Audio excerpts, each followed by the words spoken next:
Shalom, Barakatah. This is High Priest called Halal of the Law, back with another video lesson, giving all praises, honor, power, glory, dominion, majesty, reverence, blessings, worship, love, and admiration to the Most High, Yahweh, and Yahweh only. Double honors, triple honors to Yahweh and Yahweh only. No Bahashim. Understand that. All right.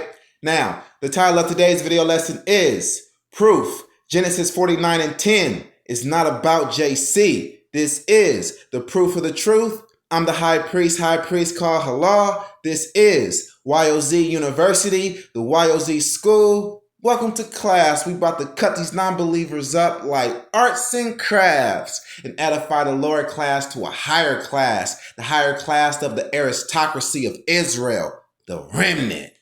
Yeah, y'all know it's YOZ to the saints are free. Understand that. And we're here at another one.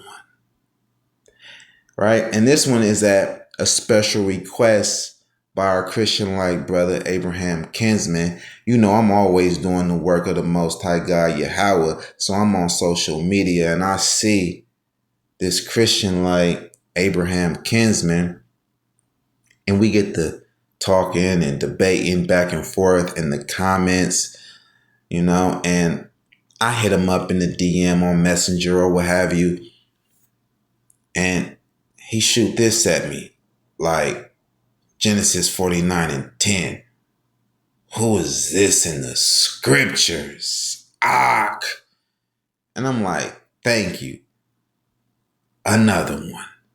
This will make a great video lesson. And I'm going to do a video lesson on it. And I'll make sure to tag you in it. So here's the video lesson. Hopefully we can edify the Christian-like brother Abraham Kinsman and bring him out of the sickness of idolatry. And also, the Most High God can heal other Christian-lights. Okay? Yeah, because that's what it is, man. We be doing such a really great service. We come through with blessings and curses. But Yahweh is the doctor. We really just the nurses. Yeah. Yahweh is the doctor. We're just the nurses. Right? Idolatry is a sickness. Seeking the Most High God, that's the process of healing. Serving the Most High God, Yahweh only, that's being healed. You know, but us as the nurses, we can only do so much. I mean, we got you in the building. We got you a hospital bed. You know, we taking your vitals. You dig what I'm saying? We taking your blood pressure, giving you some good advice, right? On how to be healed. But if the doctor, the Most High God, if he don't want to see you, he don't want to enter the room and really heal you, hey, we can't heal you. There's nothing we can do. Most High God says not him. What can we do? All right? Your mediocre works, it don't provide the type of insurance that will allow you to see the doctor. I mean, that's just what it is, you know. Speaking metaphorically, you know, when I drop jewels, pick it up like an afro. You dig what I'm saying?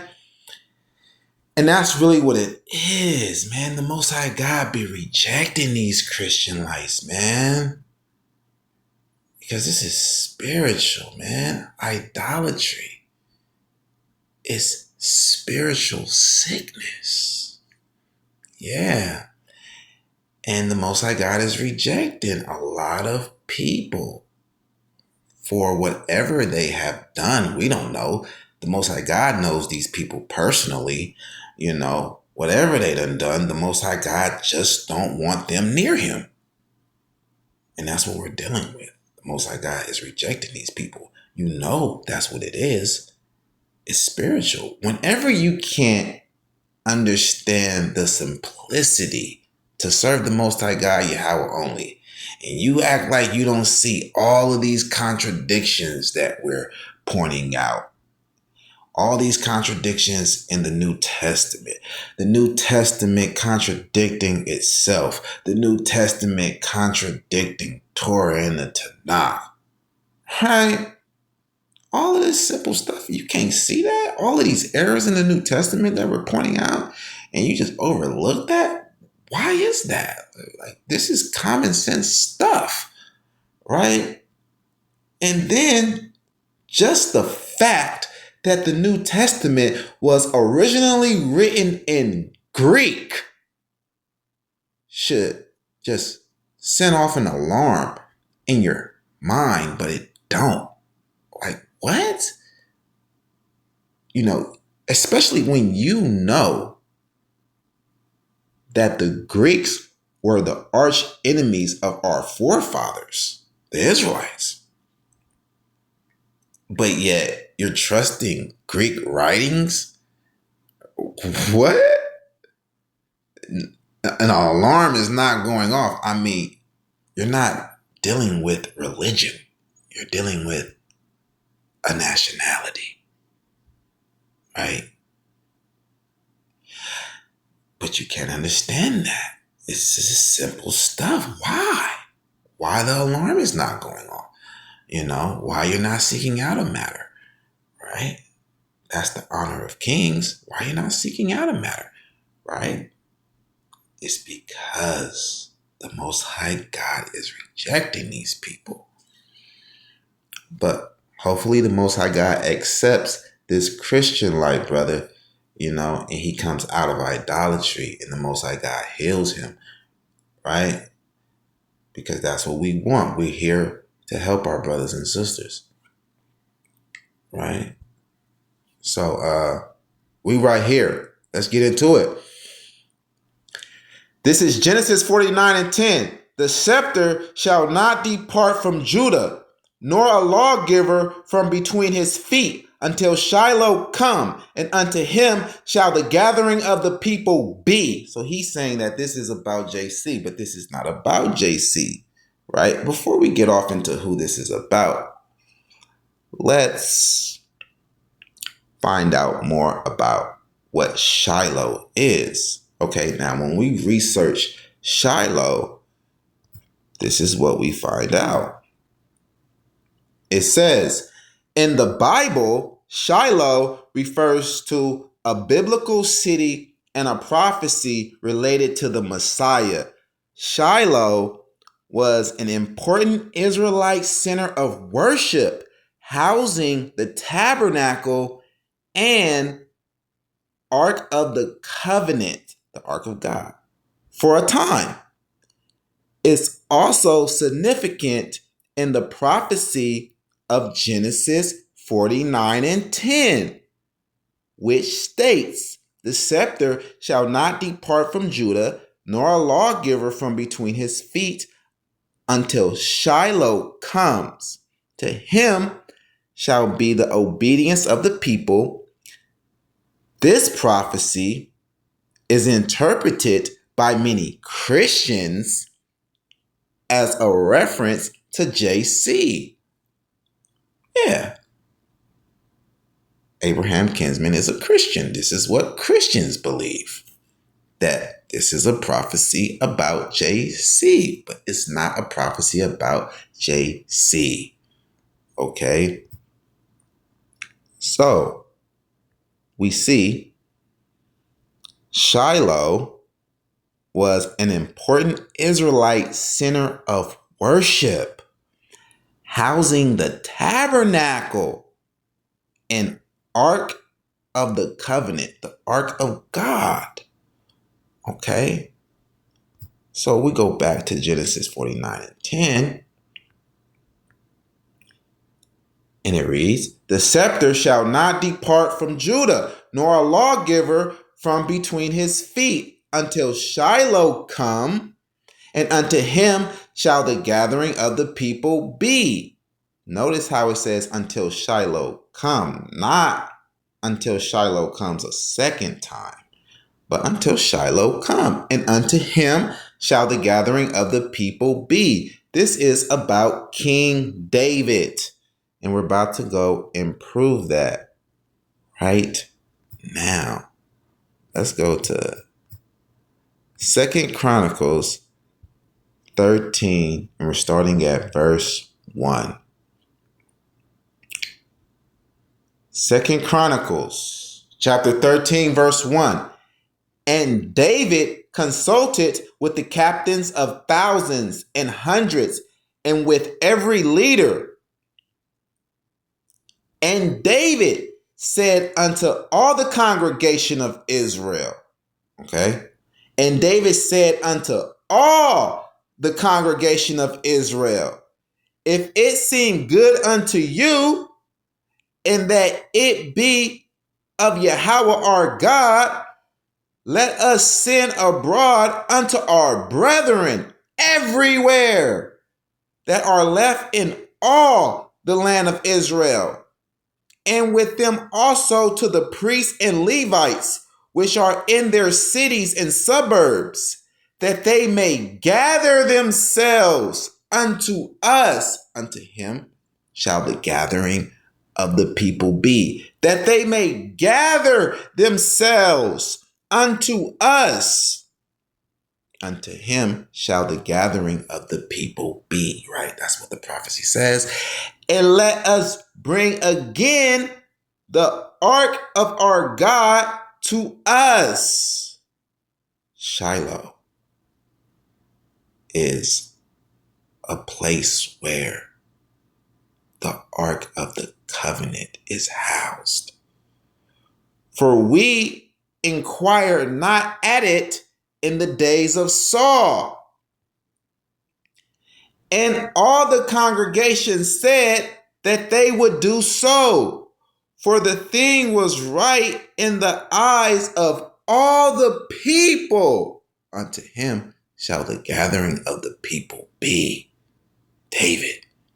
So David gathered all Israel together from Shihor of Egypt, even unto the entering of Hemath, to bring the ark of God from Kirjath-jearim. Understand that. So David gathered all Israel together. Unto him shall the gathering of the people be. That's what the prophecy says. Unto him shall the gathering of the people be. And we read right here, prophecy fulfilled. So David gathered all the people together. Right? And why are they gathering together? To house the ark of God, the ark of the covenant. Yes, David, he wanted to build a house for the Most High God. Shiloh, right? 1 Kings 8 and 17. Right? It was David's idea to build the temple of the Most High God. Right? 1 Kings 8:17. And it was in the heart of David, my father, to build an house for the name of Yahweh, God of Israel. And Yahweh said unto David, my father, whereas it was in thine heart to build an house unto my name, thou didst well that it was in thine heart. So it's just like him building it. That was good enough for the Most High God, that it was in his heart, right? So So it was his idea. And that's why the temple was built. It wasn't Solomon's idea. Solomon would have never did it if David didn't want it done. Right? So that prophecy is about King David. We're going to prove that it's not about JC. Right? Let's go back to Genesis and read it again. Genesis 49:10. Genesis 49:10. The scepter shall not depart from Judah, nor a lawgiver from between his feet, until Shiloh come, and unto him shall the gathering of the people be. Not till he come a second time.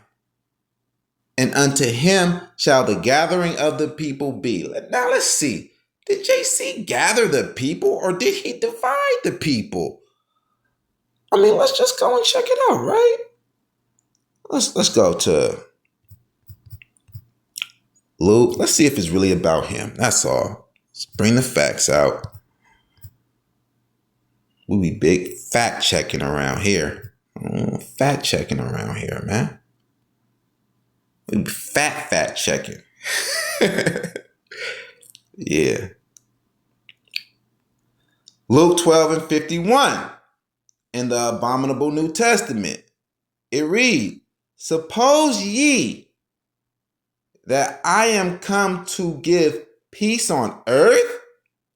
That's a question. I tell you, nay, no, but rather division. Hold on, how can you gather the people and divide the people at the same time? He says, no, he did not come to gather the people, to bring peace and worship like King David was doing. No, because JC is a wicked invention of our arch enemies, the Edomites. Of course, they want to divide us, divide and conquer. Suppose ye that I am come to give peace on earth? I tell ye, nay, no, but rather division. For from henceforth there shall be 5 in one house divided, but unto him shall the gathering of the people be. For from henceforth there shall be 5 in one house divided, 3 against 2, and 2 against 3. The father shall be divided against the son, and the son against the father, the mother against the daughter, and the daughter against the mother-in-law against her daughter-in-law, and the daughter-in-law against her mother-in-law. Divided. That's what he's about. Division. Right? But I thought he's supposed to gather the people. Right? Genesis 49:10. If that's about JC, he should be gathering the people. But why are we reading that JC is dividing the people? Right? And let's go here. All right, let's go to Luke. Let's go to Luke 11. Right? Just in the previous chapter. Let's go to Luke 11:17. Luke 11:17. But he, knowing their thoughts, said unto them, red letters, right? Meaning JC is speaking. Every kingdom divided against itself is brought to desolation, and a house divided against a house falleth. So why is he saying that he's going to divide Israel when he knows that brings us to desolation? Why is he trying to divide our house when he knows that makes a house fall? Wow.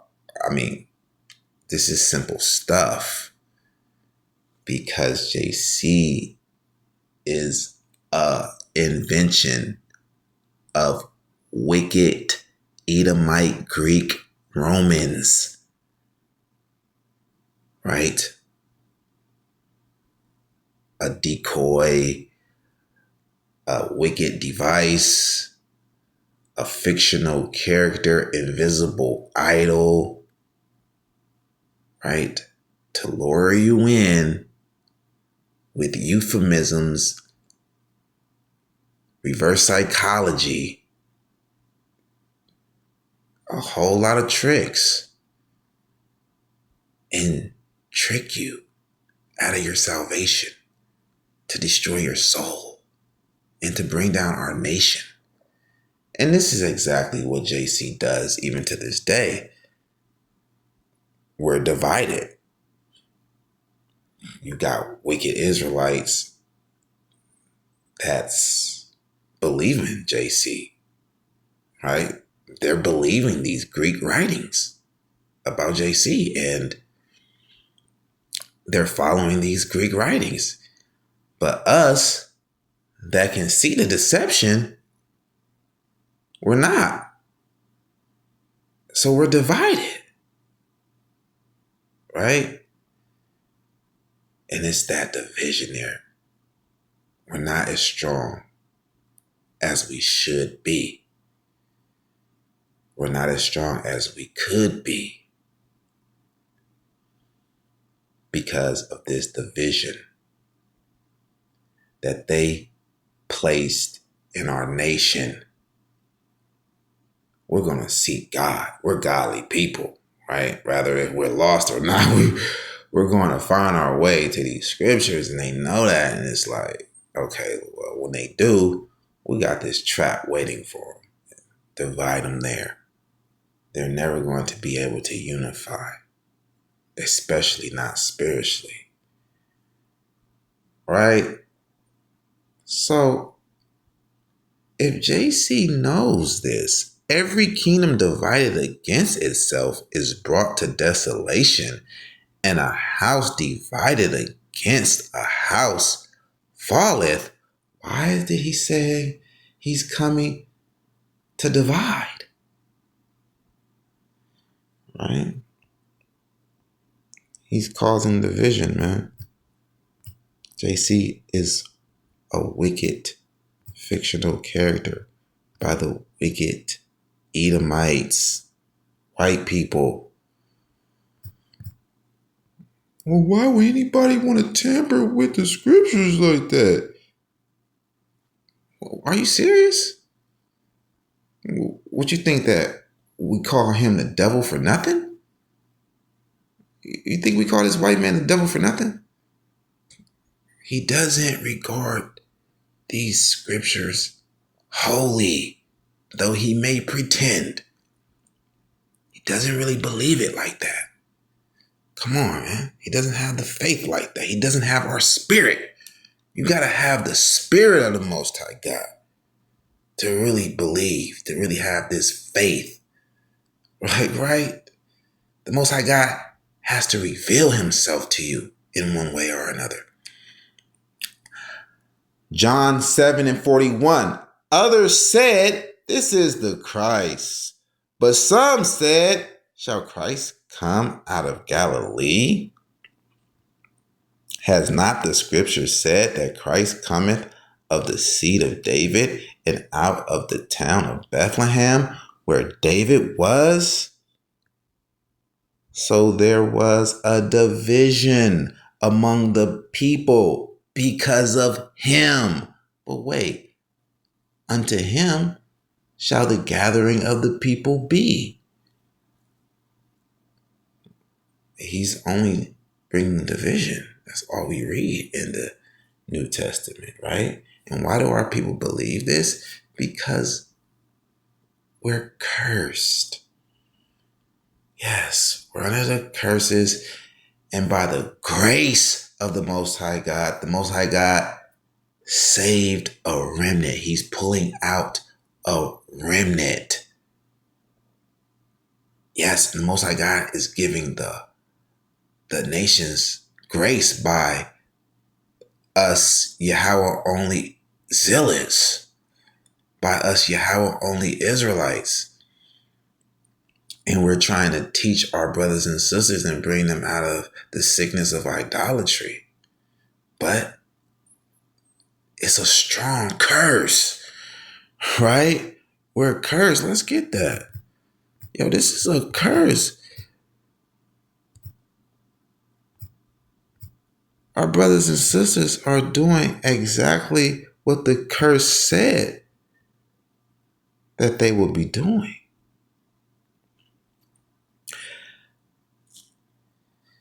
And we all were in it, but by the grace of the Most High God, we were pulled out. So don't ever take that for granted, man. Don't ever get down. Or whenever you do get yourself down, let this thought bring you back up. The Most High God shows you favor. Yeah, the Most High God has favorites. You are the Most High God's favorite. And everyone, what? Oh, he blessed this idolater over here with a house, nice house and nice car and a beautiful righteous wife. And why this beautiful righteous woman is with this wicked ass idolater? Come on, bruh. What he gave you, he brought you close to him. Don't you know it's everlasting life with him? You ain't never gotta worry about dying, bruh. You ain't gonna die, bruh. Right? But this is a curse that our people is under. They can't come up out of the New Testament. They can't come up out of Islam. Why? Because Deuteronomy 28:64, and Yahweh shall scatter thee among all people from one end of the earth even unto the other. That's what happened. The diaspora, the transatlantic slave trade. We were scattered from one end of the earth unto the other. And there thou shalt serve other gods, which neither thou nor thy fathers have known, even wood and stone. Okay? So our forefathers never knew JC. So JC represents that wood because he's the man idol on the wooden cross. And you know that black stone in Islam that they kiss and worship, right? That represents the stone. And Yahweh shall scatter thee among all people from the one end of the earth even unto the other. And there thou shalt serve other gods, which neither thou nor thy fathers have known, even wood and stone. I mean, you just want someone to just spell it out for you. Like, you're that freaking slow. You can't read between the lines. Like, of course, there were stone idols in these times and wood idols in these times. The Most High God is giving you a hint. The wood idol, JC on the wooden cross, the stone idol, the black stone that they kiss, it makes perfect sense. This is prophecy. And our people are under this curse, right? Right? So, collectively, we're going to always be, under curses. But thank God the Most High God brought us out of this one, right? Idolatry, like this is crazy right here. Right? And for you Jakes that be like, I don't want to be an Israelite because I'm not accepting that I'm cursed. I'm not cursed. No, I'm not cursed. I'm not an Israelite, you know. What? And you can't psych yourself out of it. This is real. The curses are on us. It's very spiritual and very real. It's in reality. You can look around. Hey, yo, these curses have happened in our lives and in the lives of our forefathers and foremothers. It's all throughout our history, especially being here in this captivity, here in America, in these other European countries that we're in, especially here in America, right? These curses is real. You can't psych yourself out. You can't say, well, as a man thinketh, so is he. I'm not cursed. As a man thinketh, so is he. And I think that I'm not cursed. I think that I'm blessed. I think I'm only blessed. Come on, man. You can't twist what Solomon said. Okay. As a man thinketh, so is he. It doesn't mean like that you're right. It doesn't mean like what you think you are is actually who you are. Like, you can think that you're not cursed, and that can be in your own delusional mind. But outside of your mind, in reality, you're cursed. You can think that you're rich. You can think you're a rich man, right? A man can think that he's a woman. A woman can think that she's a man. And that will be who you are within your own mind. As a man thinketh, so is he. Well, that's what you believe you are. But that's not what you actually are outside of your own mind, outside of your own thoughts. Everybody else going to see you for who you are. And that's what it means. You can't twist the scriptures and psych yourself out of these curses, man. Right? Outside of your own mind, we're going to see a woman as a woman. Outside of your own mind, though you want to be a woman, we're going to see a man. Right?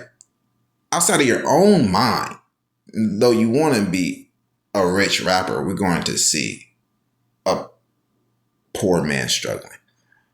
Right? So,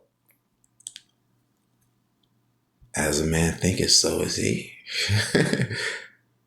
But it doesn't mean everybody else views it that way. And it doesn't mean that it's reality. It's just in your own head, right? We're cursed, man. And you got to come up out of this, right? And the Most High God is lending a helping hand. His hand is stretched out still. Repent. Serve the Most High God, Yahweh only. Be healed. Be lifted up. All praises be to the Most High God. Yahweh. Ka.